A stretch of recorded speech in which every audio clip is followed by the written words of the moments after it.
When pressure enters a family system, it doesn't stay where it lands. It moves, it spreads, and it forces everyone to adjust, whether they want to or not.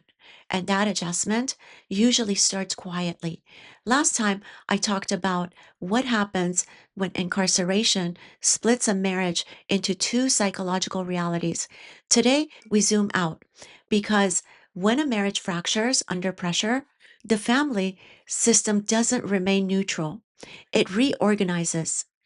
And we could actually see this happen in real life.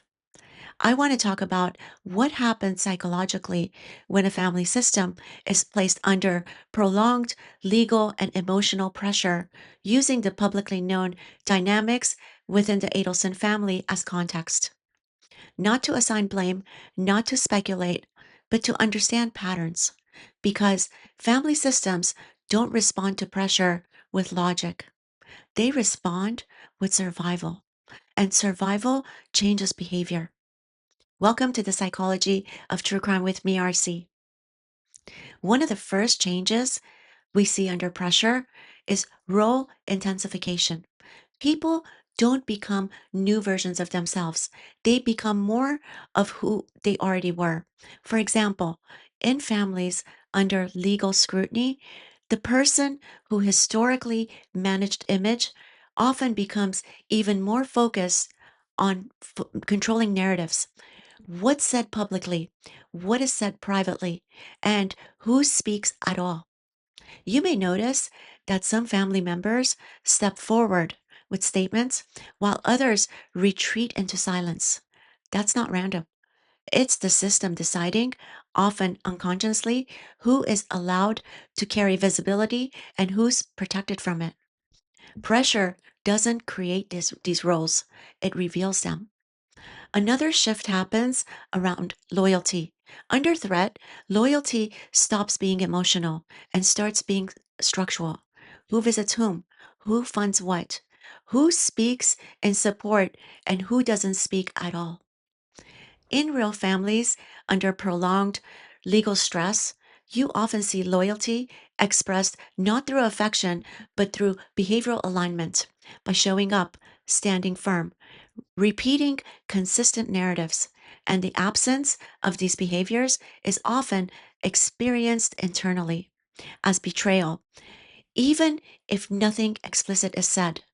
This is how alliances are formed, not because people are choosing sides, but because the system is trying to stabilize itself. Over time, this creates emotional asymmetry. Some family members carry enormous psychological weight by managing logistics, by absorbing media attention, and they carry legal stress, while others are shielded, intentionally or not. And this imbalance often shows up publicly. You might notice that certain family members appear composed, contained, or controlled, while others appear rigid, withdrawn, or emotionally flat. This isn't about personality. It's about who the system has assigned to hold pressure, and pressure always has a cost. Another real world consequence of prolonged pressure is rigidity.